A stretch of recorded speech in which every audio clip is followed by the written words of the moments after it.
Selamat malam saudara sekalian. Kita akan membaca dari Matius pasal yang ke-27. Mari kita membaca Matius pasal yang ke-27.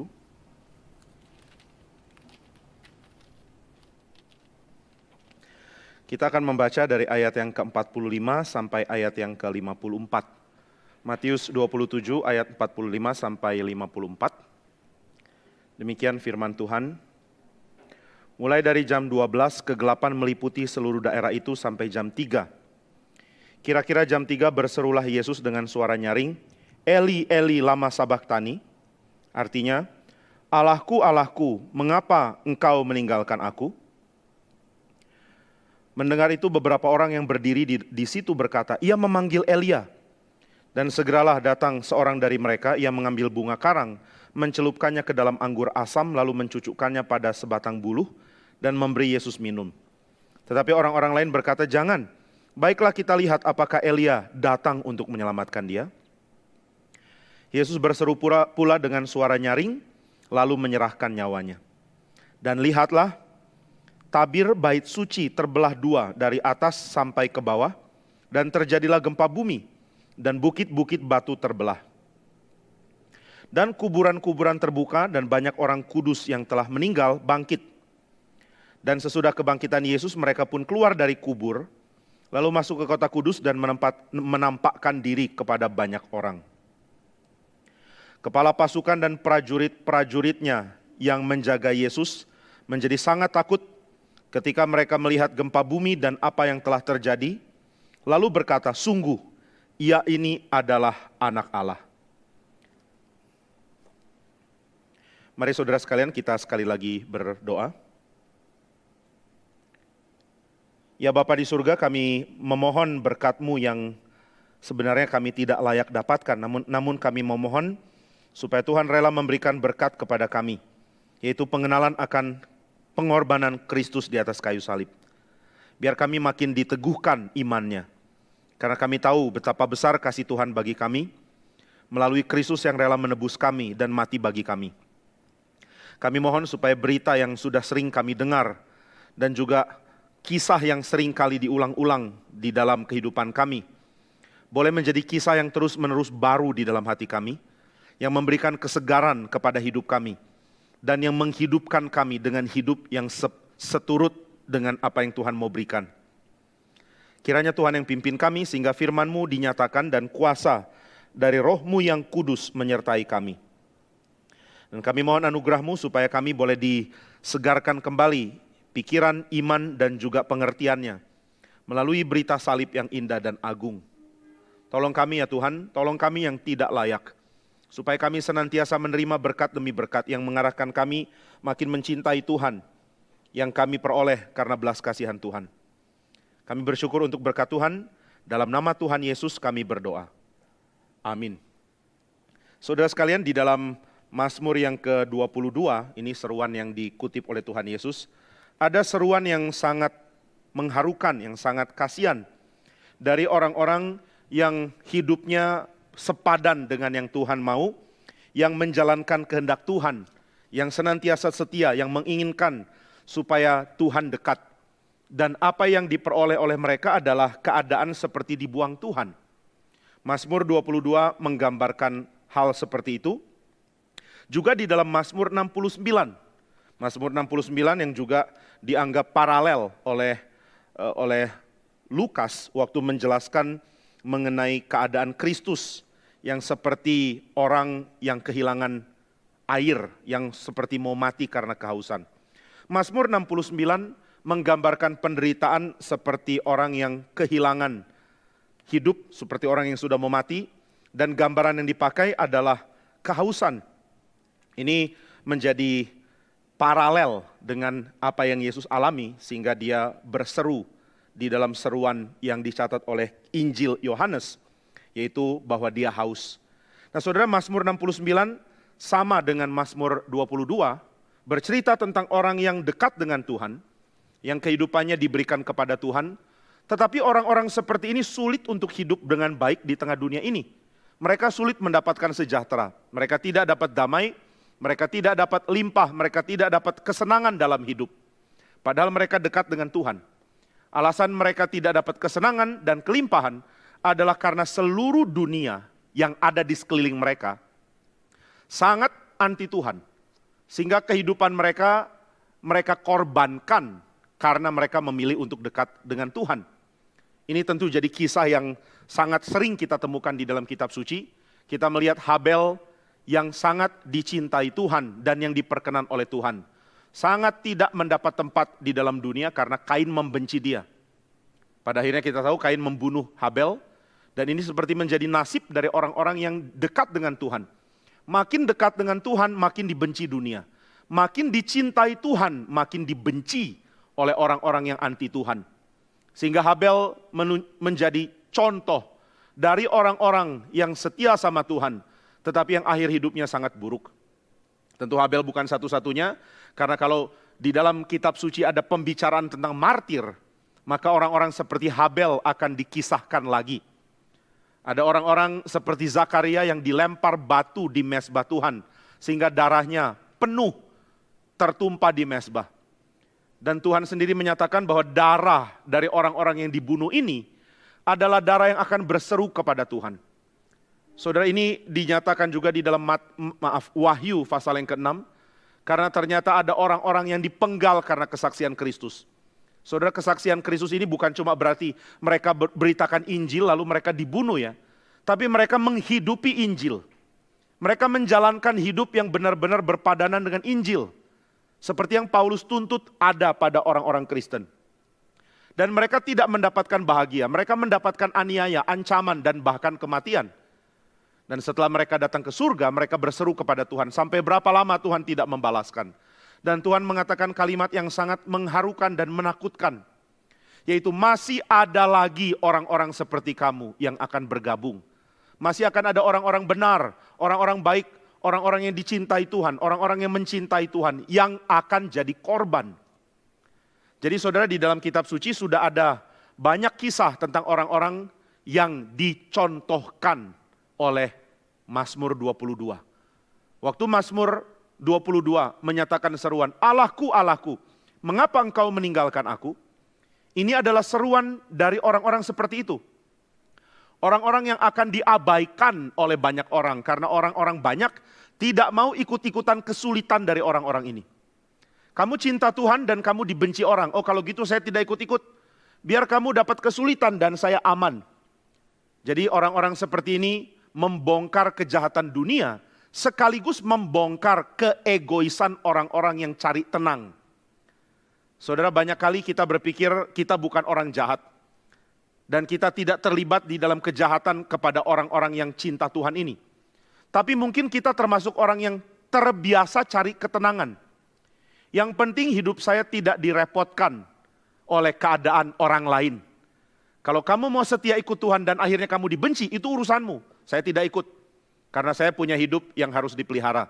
Saya mau hidup aman, tenang, nyaman, damai, sejahtera, berkelimpahan. Nah jadi saudara, orang-orang yang martir ini menunjukkan realita yang terjadi. Mereka dibunuh karena ada orang-orang, bahkan banyak yang benci Tuhan. Dan entah kenapa tidak ada alasannya, mereka membenci kebenaran yang dinyatakan oleh hidup orang-orang benar ini. Saudara, tidak terlalu menyenangkan menjadi orang benar, bahkan sangat tidak menyenangkan, bukan cuma tidak terlalu menyenangkan. Sangat tidak menyenangkan menjadi orang benar, karena menjadi orang benar di tengah-tengah dunia yang bengkok adalah kesulitan besar. Sangat sulit. Dan kalau kita pilih untuk jalan aman, tenang, nyaman, dan tidak terganggu dengan apapun, maka kita akan mengalami ketenangan yang palsu, karena hati nurani kita akan tegur kita. Kenapa kamu biarkan orang benar menderita? Kenapa kamu tidak bersuara bersama-sama dengan orang benar itu? Kalau ada orang-orang benar berseru demi nama Tuhan, kenapa kamu tidak bergabung dan menyerukan hal yang sama? Kenapa kamu diam dan karena itu kamu merasa bisa tenang? Nah jadi saudara, orang-orang yang dibunuh karena kesaksian akan kebenaran adalah orang-orang yang membongkar dosa dunia. Baik orang-orang yang menganiaya mereka, maupun orang-orang yang pilih jalur aman. Saya tidak ikut-ikut perjuanganmu, silakan kamu berjuang.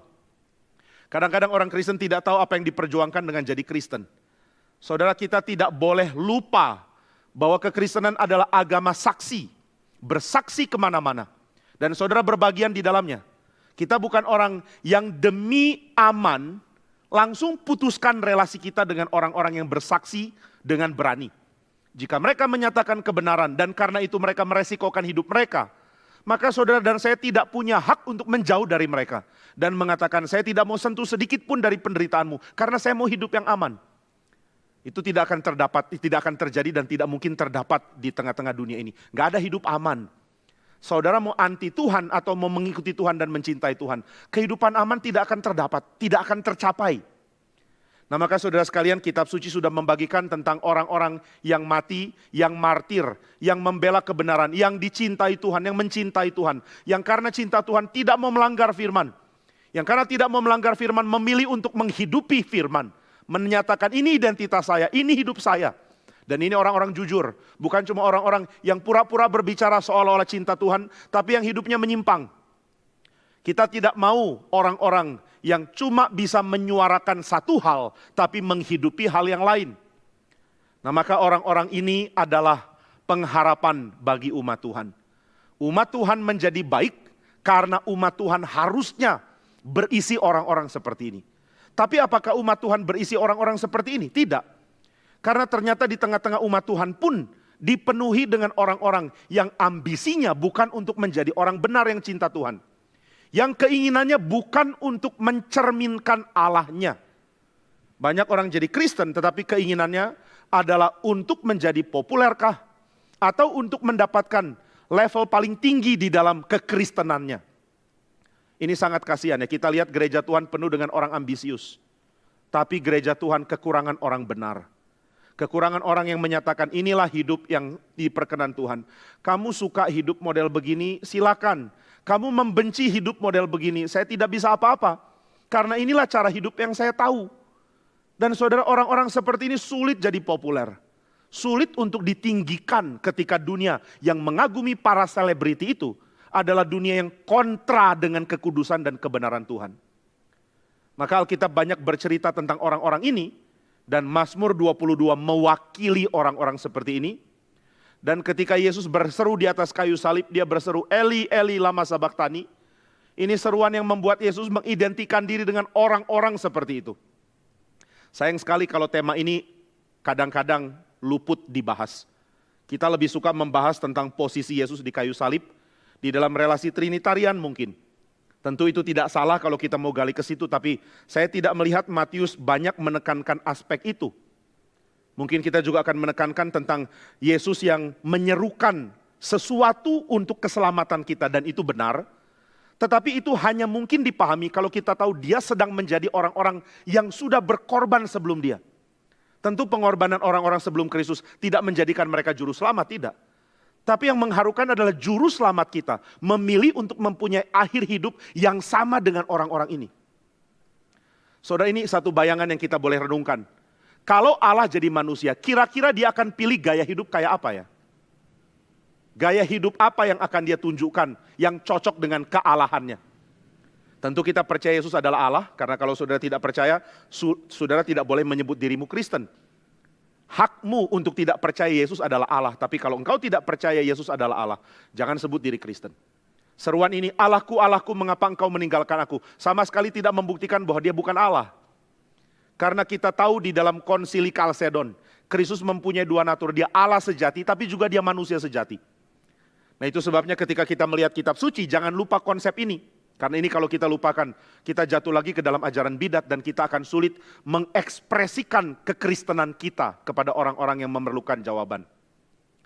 Nah jadi saudara sekalian, kalau kita tanya dalam diri kita atau kita renungkan, kalau Allah jadi manusia, kira-kira gaya hidup yang model apa yang paling cocok mengekspresikan kealahan? Kalau Allah jadi manusia, what kind of life yang akan dia pilih? Hidup apa yang akan paling cerminkan Allah? Nah kita akan pikir hidupnya raja, hidup yang enak di istana, hidup dengan kemewahan, gelimang harta, begitu banyak pujaan, begitu banyak pengikut. Nah ini Allah. Allah itu dipuja, ditinggikan, diagungkan. Tapi fakta yang dilakukan oleh Allah ketika dia datang jadi manusia adalah dia pilih gaya hidup orang benar yang akhirnya mati, dibenci oleh dunia. Kristus bukan yang pertama yang alami itu, Meskipun dia satu-satunya juru selamat ya. Orang-orang benar yang mati demi kebenaran itu tidak menjadi juru selamat kita, itu harus saya tegaskan. Tapi yang saya ingin kasih tahu adalah Kristus pilih gaya hidup mereka. Ini penghormatan yang besar untuk gaya hidup seperti itu. Kalau saudara pilih gaya hidup, mau pilih gaya hidup apa? Ini sesuatu yang pasti kita akan pikirkan kan. Nanti kalau saya dewasa, kalau saudara masih kecil, saya ingin jadi orang seperti ini. Nanti kalau saya sudah besar, saya ingin punya gaya hidup seperti ini. Saya ingin hidup seperti ini, saya ingin menikah, berkeluarga, punya kehidupan yang normal. Apapun artinya normal, saya nggak tahu. Pokoknya saya ingin kehidupan yang indah, yang nikmat, yang bahagia, yang penuh dengan kesenangan. Lalu kita cari kesenangan dan kita heran, kenapa sudah menikah nggak senang? Kenapa kesenangan sepertinya menjauh? Oh, karena saudara tidak cari kesenangan sejati. Kesenangan sejati itu ada di mana? Ya coba pikirkan, kesenangan jadi manusia adalah kalau Allah pun menjadi manusia. Dan Allah di dalam keadaan menjadi manusia, menjalani kehidupan sedemikian. Nah saudara, ini bukan berarti ketika Allah jadi manusia, Allah tiru-tiru kehidupan orang benar, tidak. Karena kita tahu bahwa ketika Kristus datang ke dalam dunia dan dia menjalankan hidupnya, dia bukan meniru kehidupan sebelumnya, tapi dia menggenapinya. Dia memberikan makna puncak, dia memberikan kesempurnaan hidup seperti itu. Yesus adalah nabi, bukan berarti dia ikut-ikut nabi di perjanjian lama, tapi dia adalah nabi yang sempurna itu. Yesus adalah raja, dan ini bukan berarti dia ikut-ikut raja yang lama di perjanjian lama, tapi dia adalah yang sempurnakan jabatan raja. Yesus adalah imam, dan dia bukan ikut-ikut Melkisedek, apalagi ikut-ikut Lewi. Tetapi dia menjadi yang menyempurnakan imam. Yesus adalah orang benar yang menderita dan mati. Dan ini bukan berarti dia ikut-ikut orang menderita dan mati karena kebenaran di perjanjian lama. Melainkan dia menyempurnakan gaya hidup seperti itu. Jadi saudara kalau tanya sama Tuhan, Tuhan hidup seperti apa yang paling engkau perkenan? Tuhan akan mengatakan tidak perlu spekulasi. Lihat anakku. Lihat bagaimana dia hidup. Lihat dengan siapa dia rela menyamakan dirinya. Apakah Kristus kutip-kutip seruan raja-raja besar? Saudara, kita sekarang di zaman media sosial ini sangat banyak dihantam atau dipengaruhi atau diajar dengan banyak peak quotes. Peak quotes jadi sesuatu yang sangat populer. Apalagi kalau kita lihat ada Twitter atau Instagram. Lalu kutipan-kutipannya, kutipan-kutipan orang-orang agung, orang-orang besar, baik itu di dalam sisi politik mungkin, atau sosial, atau filosofi, atau teologi, atau kitab suci, atau kerohanian, banyaklah hal-hal seperti itu. Kutipan-kutipan berseliweran di mana-mana. Nah saudara, kira-kira kalau Kristus memberikan statement atau menyatakan kalimat-kalimat untuk dikutip, kira-kira kalimat seperti apa yang dia nyatakan? Saudara akan melihat kalimat-kalimat yang penuh kontroversi. Bukan karena Yesus sengaja mau jadi tokoh kontroversial. Tetapi karena dia ingin menyatakan sesuatu yang belum siap diterima oleh dunia. Nah sehingga dia menyatakan kalimat-kalimat yang kontradiksi dengan kebiasaan dunia. Dunia tidak bisa terima apa yang dia katakan dan dunia tidak bisa terima gaya hidup yang dia lakukan, yang dia jalankan. Dunia belum bisa paham bahwa gaya hidup yang Kristus lakukan adalah gaya hidup yang paling diperkenan oleh Allah. Nah itu sebabnya seruan Kristus di dalam Matius 27 seperti menjadi segel dengan siapa Allah mau diidentikan. Jika Allah menjadi manusia, manusia seperti apakah yang akan dia jalankan kehidupannya? Saudara di dalam Injil Matius juga, di pasal yang ke-25, saudara akan menemukan kalimat dari Tuhan Yesus. Ketika Tuhan Yesus pisahkan antara kambing dan domba, ini kalau versi Indonesia ya, kambing dan domba itu sebenarnya lumayan membuat kambing jadi kambing hitam. Karena sebenarnya pemisahannya bukan antara kambing dan domba dalam bahasa asli. Pemisahannya itu adalah antara para alpha male, kambing dan domba yang jantan, yang kuat, dengan kambing dan domba biasa. Pemisahannya itu adalah yang kanan itu kambing dan domba biasa. Sedangkan yang kiri adalah para kepala kambing dan domba. Yang kalau tanduk-tandukan dengan temannya dia menang. Nah jadi yang kuat-kuat itu di kiri, yang lemah-lemah di kanan. Lalu Tuhan mengatakan kepada yang kuat-kuat, yang di dalam bahasa Indonesia diterjemahkan kambing. Dan mungkin kalau kambing ngerti dia protes, sebenarnya nggak cuma kambing loh, domba yang kuat juga di sini. Tuhan mengatakan kepada yang kuat-kuat itu, enyahlah dari hadapanku, pembuat kejahatan. Waktu saya lapar kamu tidak kasih makan, waktu saya haus kamu tidak kasih minum, waktu saya tidak punya pakaian kamu tidak berikan aku pakaian, waktu aku di penjara kamu tidak kunjungi aku. Ini penjara maksudnya bukan penjara karena dia penjahat ya, penjara karena dia difitnah, disiksa karena kebenaran. Waktu saya ditahan, kamu menolak untuk mengafiliasikan dirimu dengan saya. Maka enyahlah kamu. Mereka bingung. Tuhan, kapan kami pernah menemui engkau dalam keadaan seperti itu? Karena kalau kami temui pasti kami sudah tolong. Tapi Tuhan mengatakan segala hal yang kamu lalai lakukan untuk orang-orang paling kecil di tengah-tengah kamu, kamu lalai lakukan untuk aku. Ini menyamakan kehidupan kan? Tuhan mengatakan hidupku dan hidup mereka sama. Kamu tidak melakukan untuk mereka, kamu tidak lakukan untuk aku. Lalu kepada orang-orang yang lemah itu Tuhan mengatakan, mari berbagian di dalam sukacita Tuhanmu. Karena waktu aku lapar kamu kasih makan, waktu aku haus kamu kasih minum, waktu aku telanjang kamu beri pakaian, waktu aku difitnah, disiksa, dan ditangkap karena kebenaran, kamu mengafiliasikan diri dengan aku. Dan mereka bingung, mana mungkin Tuhan berada dalam keadaan lapar, haus, tidak berpakaian. Kalau kami tahu kami pasti lakukan, tapi kami tidak rasa layak dapat ini. Karena kami belum pernah tolong engkau Tuhan. Dan Tuhan menjawab dengan kalimat yang sama. Yang kamu sudah lakukan untuk yang paling kecil di tengah-tengah kamu. Kamu lakukan untuk aku. Saudara, bukankah ini sudah menunjukkan sebenarnya di dalam skemanya Matius. Dia mau menunjukkan bahwa Yesus yang kita percaya sebagai juru selamat. Adalah Yesus yang sedang menerangi kita. Mengenai gaya hidup yang Tuhan perkenan. Gaya hidup yang seperti apa ya? Gaya hidup yang identik dengan orang-orang yang karena menjalankan kebenaran menjadi orang tersingkir di dunia ini.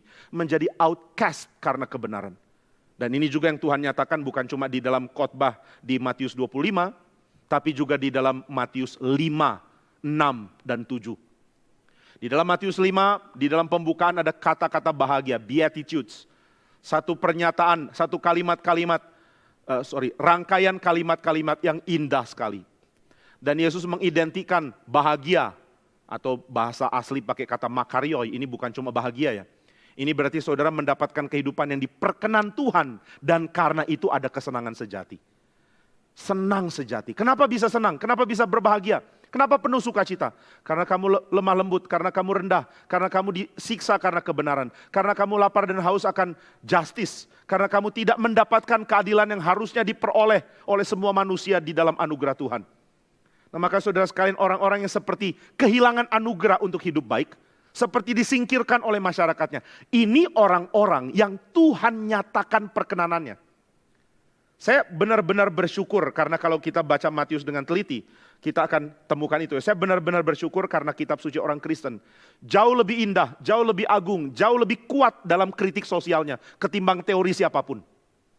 Kita begitu gampang dikagumkan dengan teori dari banyak orang yang kemukakan keinginan membela orang miskinkah atau membela orang-orang yang jadi buruh atau apapun.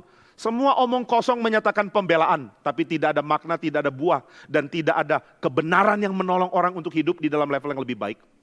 Yang ada hanya kebencian, kemarahan, pemisahan kelas, pemberontakan yang tidak akhir-akhir, tidak habis-habis. Tapi kitab suci menekankan hal yang jauh lebih indah. Dari lama, dari awal Tuhan menyatakan firman. Tuhan sudah menyatakan hal ini. Keberpihakan dia kepada orang-orang yang memang benar-benar ditindas dan teraniaya. Maka saudara sekalian, ketika kita membaca Injil Matius, kita melihat bahwa Kristus adalah juru selamat yang mengidentikan dirinya dengan kelompok-kelompok seperti ini. Nah, ini tafsiran dari banyak orang, tapi yang paling terkenal menafsirkan ini adalah seorang bernama Moltmann. Biasanya kita akan mengatakan, loh bukannya Lukas ya yang lebih berpihak kepada kaum marginal. Tapi saudara akan lihat bayangan ini ada di Matius juga. Dan Moltmann mengatakan Matius adalah Injil bagi yang terpinggirkan. Loh kok bisa terpinggirkan? Karena di dalam Injil Matius ada nuansa membela kelompok zelot. Nah, ini tafsiran Moltmann. Moltmann saya tahu bukan ahli perjanjian baru, dia seorang teolog sistematika. Tapi saya pikir ini perlu untuk dikaji ulang, maksud saya dikaji lebih dalam. Karena kalimat yang dia katakan itu sangat kena. Dia mengatakan kalau kita mau tafsirkan Matius, kita harus tahu bahwa Matius sangat mungkin adalah tulisan yang dipengaruhi oleh semangat zelot. Semangat zelot, semangat orang-orang memberontak, melawan penjajahan, melawan ketidakadilan. Tapi saudara, surat ini atau Injil ini bukan menyetujui nuansa yang diberikan oleh kaum zelot untuk balas dendam dan perang. Injil ini mengatakan bahwa ada kritikan juga dari Tuhan untuk kamu kaum zelot. Jadi Tuhan adalah Tuhan yang menyatakan kritikannya kepada orang-orang yang terlalu berpihak kehidupan nyaman dan memihak kekayaan, sehingga menyingkirkan dan mengabaikan orang-orang rendah dan miskin. Tapi Tuhan juga kritik orang-orang yang demi nama orang miskin membela dengan semangat kaum zelot. Sangat mungkin Matius 5 banyak berisi, Matius 5, 6, dan 7 ya. Banyak berisi antitesisnya zelot. Ini dibuktikan oleh Moltmann waktu dia bandingkan kutipan dari zelot dengan Injil Matius pasal 5 sampai 7. Dan saudara akan kaget bahwa di dalam tradisi zelot, kalau saudara ketemu orang Romawi memaksa orang untuk ini jadi budak mereka. Yahudi itu dianggap budak. Orang Romawi kalau bawa barang, dia ketemu orang Yahudi, dia akan suruh orang Yahudi pikul barangnya dia. Kalau saya orang Romawi, misalnya nama saya Jimius Pardedus, contohnya nama Romawi. Lalu saya ketemu Filbert, contoh Filbert orang Yahudi. Namanya jadi, apa orang Yahudi? Ya pokoknya itulah, Filbert orang Yahudi. Lalu saya mengatakan, nah ini ada orang Yahudi. Ayo kamu bawa barang saya, ingat ya perjanjian kita. Tentara Romawi harus dilayani. Saya mau tahu jalan ke desa Pasir Kaliki. Tunjukkan jalan, maka Filbert akan tunjukkan jalan sambil bawa barang saya sebagai budak. Filbert kan bukan budak siapapun. Sekarang orang Romawi tiba-tiba suruh dia jadi budak. Maka orang zelot mengatakan, lain kali kalau kamu digituin, kalau kamu lihat gak ada orang lain, tikam dia. Jadi silakan pikul barangnya, jalan sama dia sampai tempat sepi, begitu sampai tempat sepi bunuh dia. Darahnya halal. Nah jadi Filbert akan bunuh saya gitu ya. Kalau jalan di tempat sepi, karena orang-orang akan mengatakan ini kaum zelot. Kaum zelot akan mengatakan lawan penjajah, matikan mereka selagi bisa. Oh ini semangat akan laku. Dan saudara kita tidak bisa mengatakan, aduh jangan gitu dong harus mencintai. Kita belum pernah tahu rasanya ditindas, dijajah, diremehkan, direndahkan.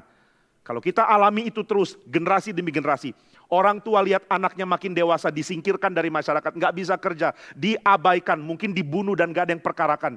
Orang bisa marah dan mengatakan, saya mesti lakukan sesuatu. Kalau kamu terus tindas kami akan berontak. Dan itu wajar ya, maksudnya orang makin ditindas, makin nekat untuk berontak. Nggak ada pilihan lain soalnya. Nah maka saudara, kita memahami kenapa kaum zelot bisa jadi sangat populer. Bahkan jauh lebih populer daripada kelompok Farisi yang banyak omong kosong. Berdiri di mimbarnya jago. Lalu bicarakan hal-hal yang sifatnya sangat-sangat rohani. Tetapi tindakan nggak ada. Kenapa ikut mereka? Oh mereka pengajar yang bagus. Iya mereka pengajar yang bagus. Tapi nggak ada tindakan. Mereka tidak berani bertindak. Mereka cuma kuat di atas mimbar. Begitu sudah turun jadi kucing. Waktu di mimbar singa. Waktu di mimbar bersuara seperti raja memerintah bawahan. Waktu sudah di bawah dianiaya seperti budak. Maka orang zelot yang jauh lebih populer. Tapi apa yang Yesus katakan? Orang sudah berharap Yesus pasti lebih ekstrim dong dari orang Farisi. Dia juga harusnya lebih ekstrim dari orang-orang zelot. Dan Yesus mengatakan, jangan pikir kamu sudah tahu apa itu Taurat. Jangan pikir kamu sudah menjalankan Taurat. Ini sindiran untuk zelot juga. Kamu pikir kamu lebih zealous, lebih punya semangat untuk menjalankan Taurat. Aku berkata kepadamu, kalau engkau belum melakukan apa yang aku katakan, engkau belum jalankan Taurat. Engkau belum jalankan kehendak Tuhan. Nah maka salah satu bagian yang paling susah untuk orang zelot dengar adalah ketika Yesus mengatakan, kalau ada orang paksa kamu berjalan 1 mil dengan dia. Apa Tuhan? Tikam dia ya? Bukan. Jalan 2 mil dengan dia. Ada yang minta jubahmu, berikan juga bajumu. Saudara orang Romawi mungkin bisa rampok orang Yahudi. Saya mau hartamu, ayo berikan. Dan mereka nggak punya kekuatan untuk melawan. Tapi orang zelot mengatakan bersatu kita punya kekuatan. Mereka akan takut sama kita. Nah tapi Tuhan Yesus mengatakan kalau ada yang minta apa dari kamu, berikan juga yang lain. Kok kamu biarkan kita diperas? Kita punya harta diambil sama orang Roma, kamu diam-diam aja. Tuhan Yesus mengapa biarkan kita dibikin miskin sama orang Romawi? Tapi Tuhan Yesus mengatakan berikan apa yang mereka minta. Loh ini aneh. Saudara saya pikir tafsiran ini tafsiran yang meskipun bukan dari seorang ahli PB, tapi tafsirannya ada bukti karena dia kutip ini. Kutip paralel dari seruan orang-orang tradisi zelot dengan khotbah di bukit. Maka saudara Yesus mengkritik kaum zelot. Yesus mengatakan perjuangan kita adalah perjuangan yang harus membuat kita rela mati. Tapi bukan untuk melawan orang-orang yang akan Tuhan panggil. Nah maka orang zelot membenci orang Romawi, membenci para politisi, membenci orang-orang yang ada di dalam tradisi dari Romawi. Dan ini sangat unik karena Matius sangat berbau tradisi zelot meskipun banyak kritikan. Maka orang menjadi heran, apa jangan-jangan Matius ini juga termasuk orang zelot? Oh mana mungkin, dia kan pemungut cukai. Pemungut cukai itu orang yang paling dibenci sama orang zelot. Nah kita nggak tahu apa yang terjadi, mungkin dia pernah dua-duanya. Nah ini sesuatu yang jadi penyelidikan yang kalau saudara tertarik bisa cari tahu lebih dalam lagi. Tapi ya kita tidak bahas itu hari ini. Maka saudara di dalam Injil Matius, Kristus adalah yang menyatakan keberpihakan Tuhan kepada orang-orang yang tersingkirkan. Yang dilakukan bukan dengan menghancurkan yang menindas. Tetapi yang dilakukan dengan cara mampu hidup dengan benar di hadapan Tuhan. Dengan mengasihi yang menindas. Nah ini gak kedengaran bagus ya. Kalau saudara dengar kalimat seperti ini, saudara akan mengatakan, nah inilah kalimat pengecut. Kenapa nggak berani lawan penindas? Lawan mereka dong. Tapi saudara, Kristus menyatakan sesuatu yang lebih agung yang tidak banyak orang ngerti. Bahwa melawan penindas bukan dengan tinjumu lebih kuat dari tinju mereka. Lawan penindas dengan cintamu membuat mereka heran. Kenapa engkau punya ketekunan untuk mencintai? Ini kalimat lama dari kekristenan yang banyak orang gampang lupa ya.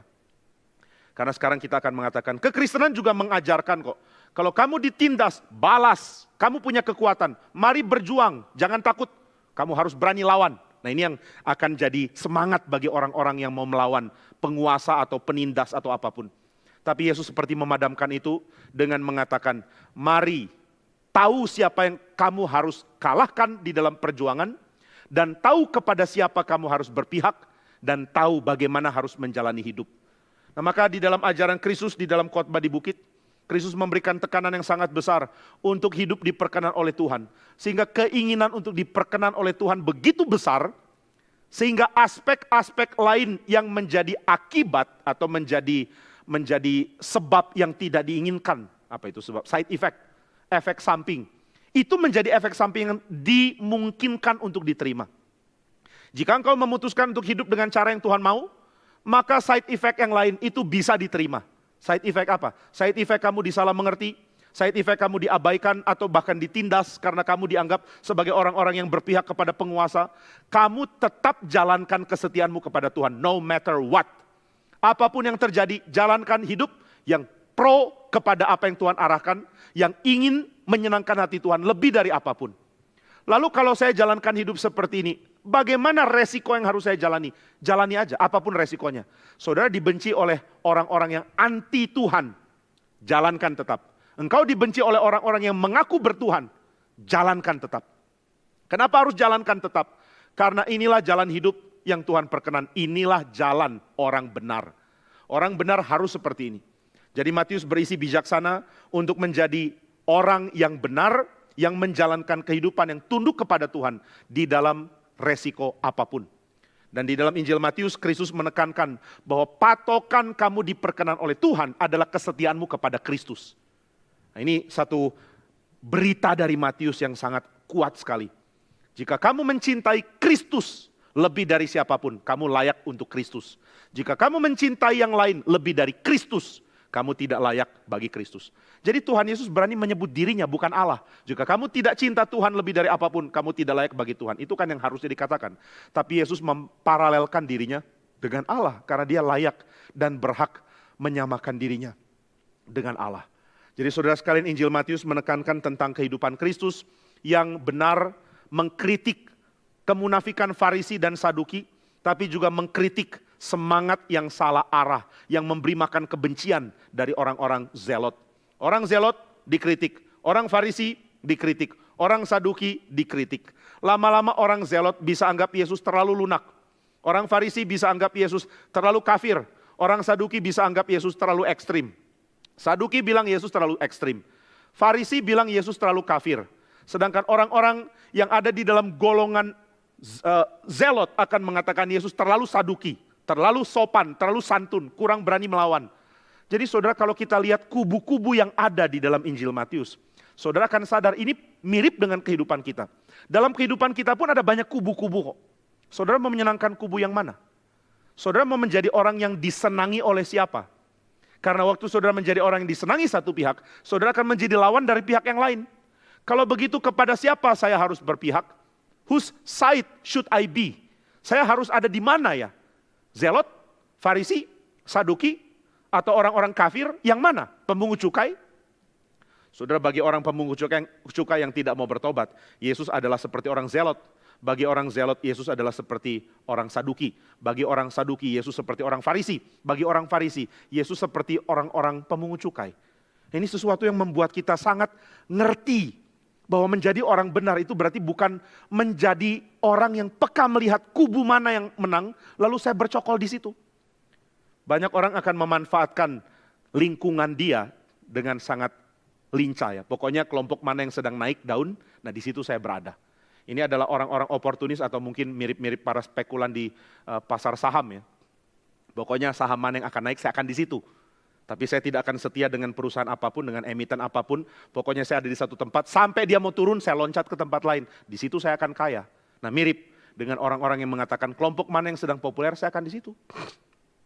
Bahkan ada yang mengatakan politisi di Indonesia adalah politisi yang paling cerdas, karena tahu sekali di mana dia harus bercokol.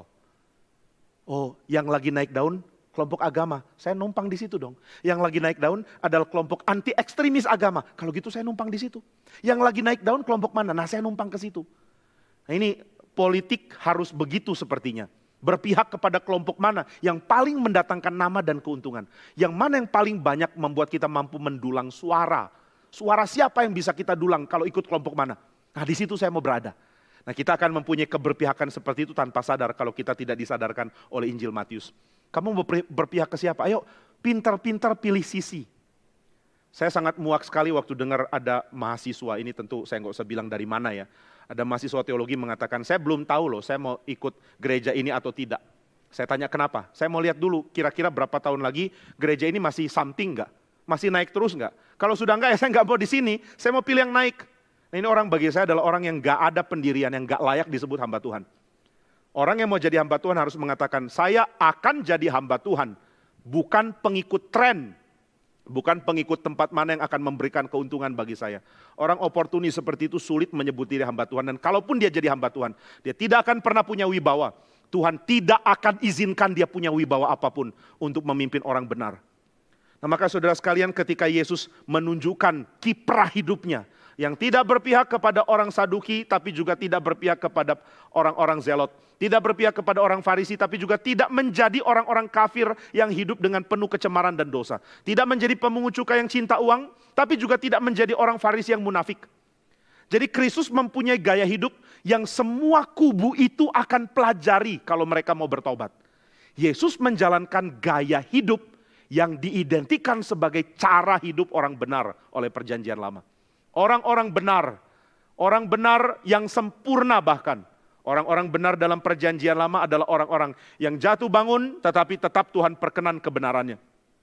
Tapi Kristus adalah sang orang benar yang tidak pernah jatuh. Dialah orang benar yang sejati.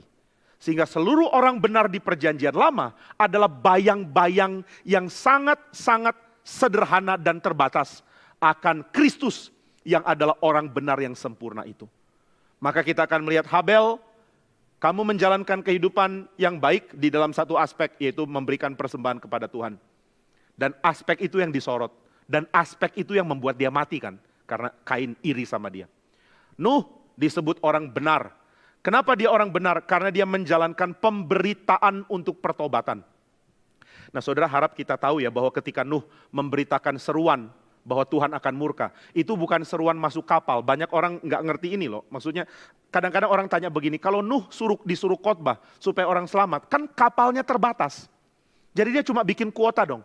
Wah ini yang masuk cuma berapa ratus. Jadi dia akan hitung orang bertobat berapa, cuma berapa yang akan masuk kapal. Bukan, yang Nuh khotbahkan adalah bertobatlah kamu supaya air bah tidak usah datang. Jika manusia di bumi jahat, air bah pasti datang. Jika ada orang-orang benar bertobat, maka Tuhan akan kurungkan niatnya membawa air bah. Itu yang dia khotbahkan.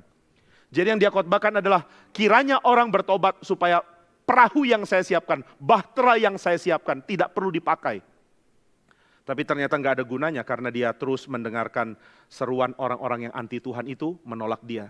Dan dia hidup di dalam kesadaran bahwa seruannya jatuh ke telinga yang tuli. Saudara, sangat banyak orang dengan telinga tuli di dalam gereja yang dengar khotbah. Tapi nggak ada perubahan. Tanpa perubahan sama sekali. Dan Tuhan tahu siapa yang berubah, siapa yang tidak. Nah, maka saudara sekalian, ketika kita melihat orang-orang benar itu, kita tahu mereka punya aspek yang benar. Tapi mereka tidak punya kehidupan yang total benar. Apakah Elia orang benar? Iya. Apakah dia punya aspek hidup yang benar? Iya. Apakah total dia menjalankan hidup yang benar? Tidak. Bagaimana dengan Musa? Sama. Musa bahkan tidak bisa masuk tanah perjanjian. Dia orang benar, dia punya aspek hidup yang benar yang jadi contoh. Tapi dia bukan orang yang seluruh hidupnya itu benar. Siapa orang yang seluruh hidupnya benar? Kristus. Maka saudara, sekarang ini ada paralel yang indah yang Matius mau bagikan. Kalau orang-orang benar di dalam perjanjian lama, karena aspek itu harus menderita, maka Kristus yang seluruh hidupnya benar, mempunyai penderitaan jauh lebih besar dari mereka. Maka Tuhan sudah siapkan seruan-seruan di dalam Mazmur yang membuat kita mulai mengerti apa yang sebenarnya Yesus alami. Dan Mazmur 22 adalah salah satunya. Di dalam Mazmur itu pemazmur mengatakan, Allahku, Allahku, mengapa engkau meninggalkan aku? Ini seruan yang paling kasihan. Kenapa kasihan? Karena sukacita dan penghiburan orang benar adalah Allahnya. Mereka akan mengatakan, Tuhan, jika aku ditinggalkan orang-orang sekelilingku, jika mereka memusuhi aku, jika mereka mau menghantam aku, jika mereka mau melawan aku, jadilah kota bentengku. Saudara bisa lihat di dalam sejarah Israel tidak pernah membangun sebuah kota. Mereka merebut Yerusalem dari tangan orang Yebus. Tetapi saudara sekalian, Daud mengatakan, saya tidak pernah bikin tembok sebuah kota yang saya dirikan sendiri, kecuali dari kota Yerusalem dan kota Daud di situ. Tetapi Tuhanku adalah kota bentengku senantiasa. Nah, ini yang menghiburkan orang benar. Orang benar itu nggak bisa disogok dengan uang. Saudara mau sogok mereka dengan uang, mereka mengatakan, binasalah kamu dan uangmu. Saudara mau sogok mereka dengan kedudukan, mereka akan mengatakan, aku lebih suka menderita penghinaan bersama dengan Kristus, ketimbang mendapatkan harta Mesir. Saudara mau sogok mereka dengan pujian, mereka akan mengatakan, aku menghina segala pujian dunia, sebab aku mencari diperkenan oleh Tuhan. Tuhan adalah penghiburan bagi orang-orang benar. Jangan anggap semua orang cemar seperti kita. Kalau saudara orang cemar, lalu saudara bilang semua orang pasti cemar. Semua orang pasti cinta uang. Semua orang pasti kacau hidupnya. Itu karena kamu jadikan dirimu standar. Pernah ada orang mengatakan, sudahlah pendeta jangan terlalu banyak khotbah. Seolah-olah mengatakan uang itu nggak penting. Sudahlah kamu juga butuh uang, jangan munafik.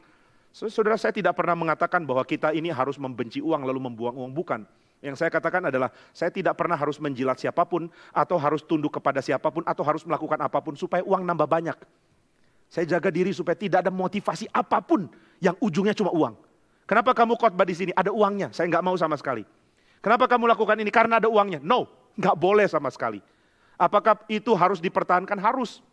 Saya mau berusaha menjadi orang yang meneladani kehidupan orang benar. Dan orang benar bukan orang yang bisa disogok. Orang benar bukan orang yang bisa patah kalau uangnya kurang. Orang benar bukan orang yang senang kalau ditinggikan dan dipuji. Orang benar bukan orang yang senang kalau ada ketidakadilan. Nah, ini yang kita harus capai kan. Dan ini yang perjanjian lama katakan, orang benar kesenangannya itu Tuhan. Maka seruan yang menyakitkan dan menakutkan adalah ketika orang benar setelah dia memberikan pengharapan semuanya kepada Tuhan, lalu dia merasa ada titik seolah-olah Tuhan berbalik lawan dia. Sudah, ini titik yang benar-benar mengerikan bagi orang yang ngerti. Kalau ada seorang mencintai satu orang, misalnya seorang laki-laki pemuda mencintai seorang pemudi, dan dia mengatakan, saya memberikan semua pengharapan pada orang ini. Saya nggak peduli kalau saya tidak dapat apapun, yang penting saya bisa mendapatkan dia. Dan perempuan ini membalikkan cintanya dan mengatakan, saya tidak mau kamu. Oh, itu akan menyakitkan kan? Demikian orang-orang benar. Waktu mereka mengatakan semua pengharapanku adalah pada Tuhan. Orang boleh membenci saya, tapi saya tahu kalau saya diperkenan Tuhan, saya dapat penghiburan. Orang boleh anti kepada apa yang saya lakukan, tapi selama Tuhan memperkenan apa yang saya jalankan dalam hidup, maka saya akan punya sukacita. Damaiku ada pada Tuhan, keamananku ada pada Tuhan. Tuhan adalah pelindungku.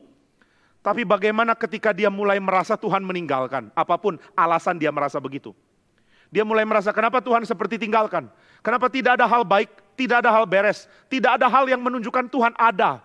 Tuhan di manakah engkau? Nah, ini seruan orang benar yang paling menyakitkan. Karena dunia akan mengatakan, oh kamu berpihak kepada Tuhan, kamu mengharapkan Tuhan. Waduh, kalau gitu kami mesti belajar dari kamu ya. Kamu tidak suka apa yang kami suka, karena kamu punya Tuhan. Coba kita lihat Tuhan kasih apa sama kamu. Waktu Tuhan tidak memberi apa-apa, bahkan seperti memalingkan wajahnya dari orang benar, ini adalah titik yang sangat rendah bagi orang-orang benar itu. Nah, kalau saudara tanya, ada nggak sih di perjanjian lama orang yang alami ini? Ada, banyak. Orang-orang benar yang setia sama Tuhan, lalu dibuang ke Babel, itu kelompok yang paling kasihan dalam pandangan orang. Karena mereka menyerahkan pengharapan kepada Tuhan dan Tuhan tidak tolong mereka. Tuhan tinggalkan mereka seperti Tuhan tinggalkan penyembah berhala di Israel. Bayangkan berapa sakit hati Daniel kalau saudara renungkan. Daniel tiap hari akan beribadah kepada Tuhan. Dia masih remaja waktu ditangkap oleh Babel. Dia sujud kepada Tuhan tiap hari. Dia berdoa dan berharap hanya kepada Tuhan. Lalu orang-orang mengatakan, sudah jangan Tuhan terus. Ayo sembah berhala lain. Daniel mengatakan, tidak, karena menyembah berhala akan membuat kamu dibuang. Saya mau setia sama Tuhan. Dan ternyata ketika Tuhan putuskan hukum Israel, dia termasuk yang dibuang. Nah ini apa ya? Kenapa saya ikut dibuang Tuhan? Kenapa Tuhan tidak pertahankan bangsa ini? Kenapa Yerusalem dihancurkan? Kenapa bait Allah runtuh? Tuhan, kalau aku berharap kepadamu, kenapa engkau buang aku? Ini seruan yang sangat pahit sebenarnya, sangat pilu. Saudara, banyak kali kita teteskan air mata untuk hal-hal yang remeh. Nonton film drama lalu nangis-nangis nggak jelas. Ada yang bilang apa? Nangis Bombay. Saya nggak tahu kenapa dibilang nangis Bombay. Karena nonton film dari Bombay atau gimana, saya nggak ngerti. Nah, saudara, kita seringkali tumpahkan air mata untuk hal yang nggak penting. Saya ingat istri saya selalu ingatkan anak saya kalau dia nangis. Istri saya mengatakan nangis itu nggak salah, tapi jangan nangis untuk hal yang nggak penting. Ada hal yang pantas ditangisi, ada yang enggak. Kalau untuk hal yang bisa ditangisi, yang harus ditangisi, silakan menangis. Kalau enggak usah nangis. Nah jadi saudara sekalian, kita seringkali tumpahkan air mata untuk hal yang enggak layak diberikan air mata. Tapi kisah-kisah seperti ini di dalam kitab suci benar-benar mengharukan. Saudara bisa tahan air mata tapi mungkin akan jatuh juga. Waktu menyadari pergumulan orang-orang benar itu, karena sepertinya Tuhan sudah lupa mereka. Sudah demikian berat hidup mereka. Karena mereka mempertahankan iman kepada Tuhan meskipun dianiaya oleh dunia. Dan ujung-ujungnya mereka menemukan Tuhan seperti mengatakan, aku juga tidak mau kamu. Loh Tuhan, engkau segalanya bagiku dan sekarang engkau palingkan wajahmu dari kami. Mengapa ya? Nah pertanyaan yang lebih heran lagi adalah kenapa Tuhan izinkan orang bergumul sampai sedemikian sulit. Karena waktu Mazmur 22 ditulis, ini bukan tulisan palsu dari orang yang cuma cari popularitas karena sudah ingin dapat uang dari publishing buku ya, dari menerbitkan buku, bukan. Ini adalah tulisan dari orang yang benar-benar bergumul di hadapan Tuhan. Allahku, Allahku, mengapa engkau meninggalkan aku? Aku berseru kepadamu tetapi engkau tidak mendengarkan. Engkau jauh dan tidak menolong aku. Aku berseru pada waktu siang, engkau tidak jawab. Bagaimana? Enggak ada yang lebih menyedihkan dari ini. Waktu malam aku berseru, tapi Tuhan tidak berikan ketenangan. Padahal engkaulah yang kudus, yang bersemayam di atas puji-pujian orang Israel. Kepadamu nenek moyang kami percaya. Nah ini paling menyakitkan. Orang benar ini mengatakan, dulu nenek moyang kami benar. Dan Tuhan perkenan mereka. Saya juga mau benar, tapi Tuhan tidak perkenan saya. Bayangkan berapa sedihnya mereka waktu memikirkan Tuhan berkenan kepada Abraham, kepada Ishak, kepada Yakub, tapi tidak kepada mereka. Sedih sekali loh. Nah ini pergumulan yang dalam dan Tuhan ingin kita punya hikmat dengan merenungkan hal-hal ini. Apa sih patah hati itu? Patah hati paling sejati adalah ketika orang benar mengharapkan Tuhan dan Tuhan palingkan wajah dari mereka. Mereka mau lari kemana? Mereka nggak akan ke berhala. Mereka tidak pernah mau ke siapapun. Mereka tetap mau ke Tuhan. Maka ketika Tuhan seperti meninggalkan, berapa sakit hati mereka. Dan kenapa Tuhan izinkan pergumulan sampai di situ? Karena Tuhan mau menyatakan bahwa orang benar adalah orang yang kadang harus alami apa yang dunia sekitarnya alami. Meskipun dia tidak seharusnya alami hal yang sama. Saudara, kalau Tuhan menghukum Israel, ini contoh yang paling jelas. Tuhan menghukum semua, termasuk, Tuhan menimpakan kemalangan kepada semua. Termasuk kepada orang yang setia kepada Tuhan. Apa bedanya kalau begitu? Aku setia kepada Tuhan dengan orang tetangga-tetanggaku yang menyembah berhala. Mereka sembah berhala, mereka cinta uang, mereka hidup seksnya kacau. Mereka hidup dengan foya-foya. Mereka dihukum, kenapa aku ikut? Aku berusaha untuk menyenangi Tuhan dan mengharapkan Tuhan. Tapi Tuhan buang, kenapa? Jawabannya adalah ada pergumulan orang benar yang tidak gampang dipahami. Termasuk oleh orang benar itu sendiri. Yaitu ada aspek di dalam kebenaran mereka, di mana mereka harus cicipi juga kemalangan dari orang berdosa. Nah ini apakah adil ya? Kenapa orang benar harus ikut tanggung masalah dan juga kesulitan yang dialami oleh orang karena mereka memang menolak Tuhan? Ya berita paling simpel adalah ketika Yerusalem dibuang atau Yehuda dibuang. Kenapa orang benar harus dibuang? Itu kan satu pergumulannya, satu hal yang digumulkan. Nah maka saudara, Injil Matius memberikan pengertian bahwa orang benar sejati yang dibuang, yang menggenapi semua pembuangan orang-orang benar sebelumnya adalah Kristus. Habel dibunuh oleh Kain, tapi dia diperkenan oleh Allah. Zakaria dibunuh di atas mezbah, tapi dia diperkenan oleh Tuhan. Bagaimana dengan Mazmur 22? Dia seperti mengalami akan dibunuh oleh orang-orang yang benci Tuhan, tapi seperti Tuhan pun akan tinggalkan dia. Dan ini yang diserukan oleh Yesus di atas kayu salib. Maka saudara, ketika Yesus berseru, "Allahku, Allahku, mengapa engkau meninggalkan aku?" Pada waktu itu kita sadar Yesus adalah orang benar yang menderita sama seperti orang-orang benar sebelumnya, namun dengan penderitaan yang sempurna, menggenapi semua penderitaan orang benar yang dialami oleh siapapun. Dari sini kita tahu bahwa Kristus sedang menjadi satu dengan kekelaman. Dunia gelap, dan itu sebabnya hari paling terik jam 12. Kegelapan meliputi daerah di mana Yesus disalib selama 3 jam. Dan kira-kira jam 3 berserulah Yesus dengan suara nyaring, "Eli, Eli, lama sabachthani." Ini sengaja pakai perkataan dari bahasa Aramaik, karena kata Eli membuat orang akan salah mengerti dengan mengaitkannya dengan Elia. Eli dan Elia. Kalau Matius pakai bahasa Yunani, itu tidak akan nyambung ketika Yesus berseru, "Allahku, Allahku." Dia tentu akan pakai kata, yang kata dasarnya adalah theos. Dan kata yang didasari dengan kata theos tidak mungkin ada kemiripan dengan Elia. Nah, itu sebabnya bahasa Aramaik dipertahankan, karena Yesus pakai bahasa Aramaik. Yesus berseru, "Eli, Eli, lama sabachthani." Dan orang yang dengar seperti mengatakan, tadi dia ngomong apa? Elia? Jangan-jangan Elia mau datang. Mereka menantikan Elia akan datang, dan Injil Matius mengatakan gejala Elia memang datang. Karena dikatakan ada gempa, kemudian ada batu yang terbelah. Elia mengalami itu ketika dia mau bertemu dengan Tuhan. Jadi seperti Yesus mengalami apa yang Elia alami. Matius sedang mengatakan, Yesus mengalami penderitaan orang benar, tapi dia lebih dari mereka semua. Dia mengalami penderitaan yang benar-benar ditinggalkan oleh Bapa, oleh Allah. Dia bukan cuma diizinkan bergumul bersama dengan dunia, tapi dia benar-benar mendapatkan ditinggalkan oleh Allah. Sesuatu yang kita tidak bisa mengerti. Kenapa? Karena di dalam skema pikir orang Yahudi ada kebenaran dan Tuhan di satu sisi. Dan ada iblis dan kejahatan di sisi lain. Yang benar dan Tuhan dan hidup dan keindahan itu satu sisi. Sedangkan iblis, kekacauan, mati itu di sisi yang lain. Dan Injil Matius menggambarkan sekarang Yesus ada di sisi yang lain itu. Dia benar-benar jadi satu dengan sisi yang buruk itu. Dia menjadi satu dengan yang jahat. Menjadi satu dengan yang cemar, menjadi satu dengan kuasa jahat, menjadi satu dengan semua yang Tuhan mau singkirkan dari dunia ini. Dia benar-benar dibuang pada saat itu. Sama seperti Tuhan pertahankan bumi dengan buang orang-orang jahat.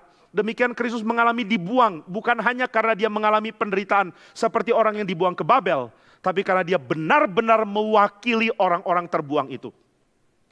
Saudara, di sini Kristus menjadi satu dengan orang buangan di dalam level yang paling tinggi. Kalau di dalam bagian awal dari Injil Matius, Yesus mengidentikan diri dengan orang-orang lemah dan pinggiran. Maka di dalam bagian akhir dari Injil Matius, Yesus mengidentikan diri dengan orang-orang yang tidak ada orang benar bisa terima. Ini orang-orang buangan. Yesus menjadi satu dengan para reprobat yang dibuang. Dia mengalami penghukuman yang harusnya dialami oleh orang-orang yang secara mutlak akan Tuhan singkirkan. Dan ini yang sulit kita mengerti. Kita akan mengatakan, Tuhan, jika engkau mau menjadi satu dengan orang miskin, pemungut cukai, atau orang-orang pelacur yang mau bertobat, kami bisa pahami itu. Tapi jika engkau menjadi satu di dalam efek, ini sesuatu yang kami sulit pahami. Saudara bisa mengatakan, saya mau bersama, atau saya mau mempunyai empati dengan orang-orang miskin. Tapi saudara tentu tidak mau mendapatkan efeknya orang miskin. Tapi kalaupun iya, itu tentu tidak separah mengatakan, aku mau berempati dengan orang berdosa dan aku mau mengalami efeknya orang berdosa. Karena di dalam pemikiran dari perjanjian lama, dosa, maut, kejahatan, kecemaran, setan, dan kuasa jahat itu semua satu sisi. Orang berdosa, dosa itu sendiri, maut, kekelaman, murka Tuhan, kecemaran, kuasa jahat, setan, itu satu sisi.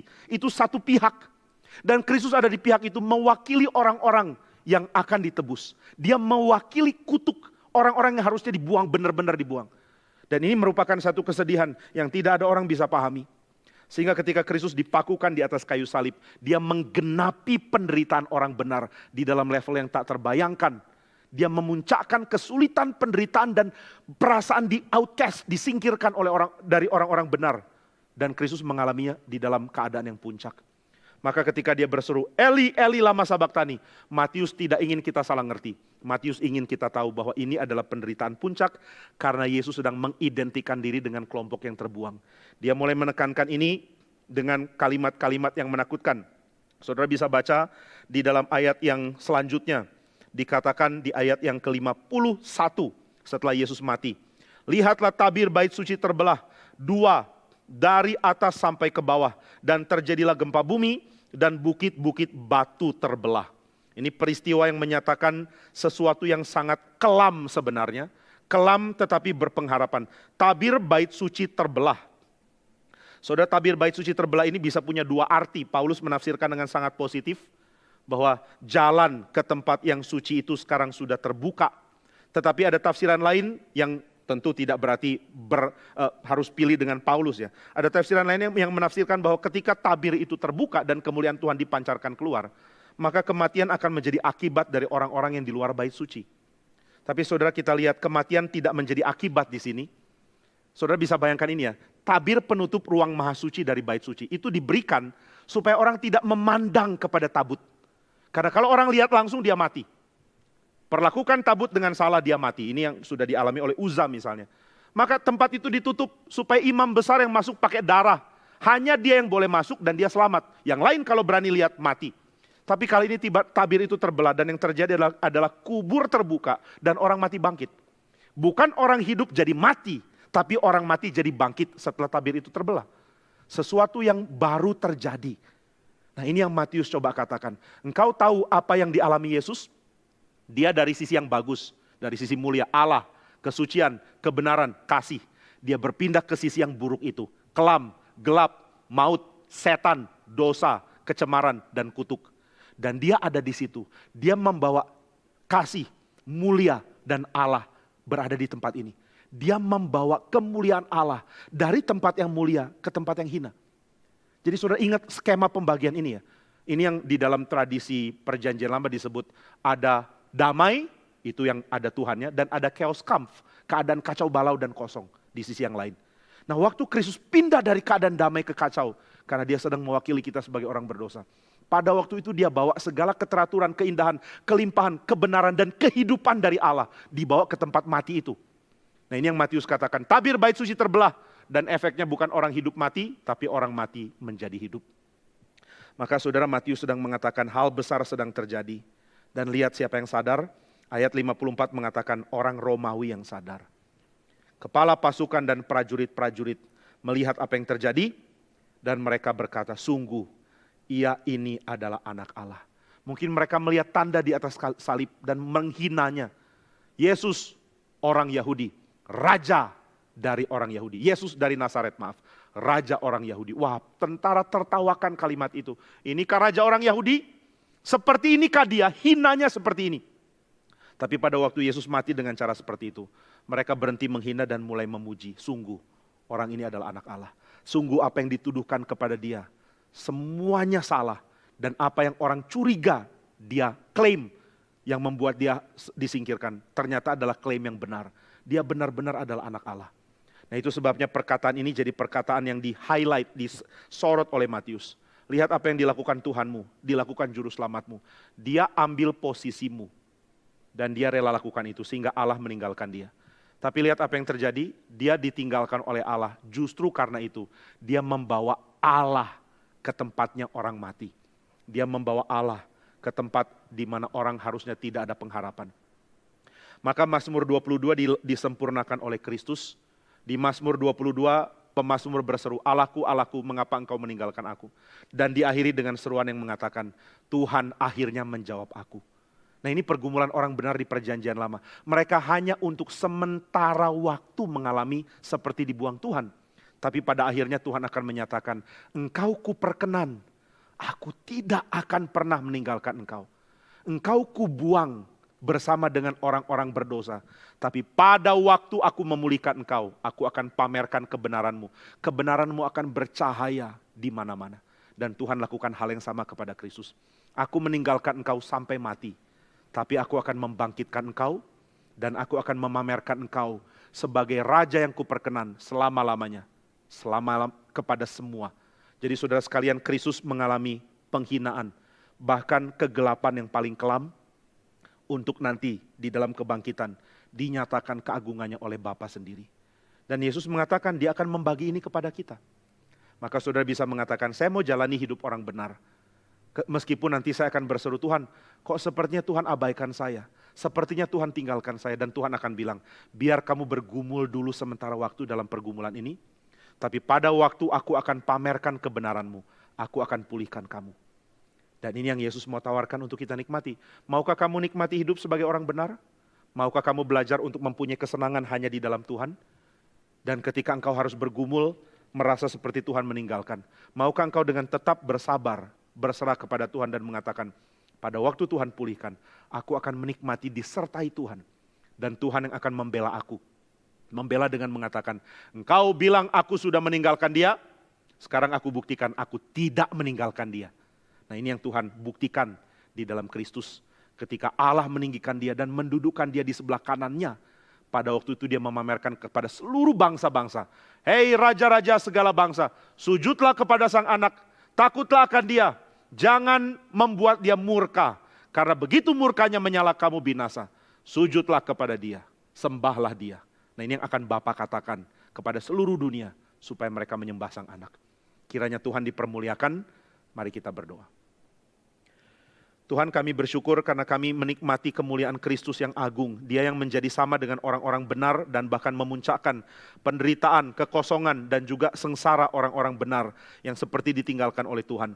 Sebab dia benar-benar dicampakkan ke dalam bagian dari cemar, dari dosa, dari maut dan dari kutuk. Dia berada di dalam bagian itu, tetapi dia hadir di tempat itu dan dia memberikan mulia Tuhan di sana. Tabir bait suci terbelah. Dan bukan kematian yang keluar dari dalamnya, melainkan kehidupan, bahkan kehidupan bagi orang-orang di dalam kubur. Kami bersyukur untuk mulia dari Sang Anak Allah, yang meskipun berseru dengan penuh penderitaan, Allahku, Allahku, mengapa engkau meninggalkan aku?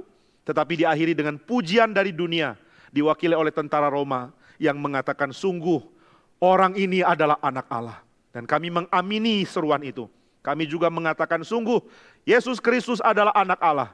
Sungguh, Yesus Kristus adalah Raja yang harus disembah oleh semua orang di seluruh dunia. Kami bersyukur dan terhormat boleh menjadi pengikut Kristus. Kami bersyukur dan penuh anugerah karena kami boleh menghidupi hidup bagi Kristus Raja kami. Biarlah segala mulia, segala hormat, segala kekayaan, segala puji-pujian hanya bagi Kristus Tuhan kami yang rela mati bagi kami demi kemuliaan Bapa di surga. Di dalam nama Tuhan Yesus kami berdoa. Amin.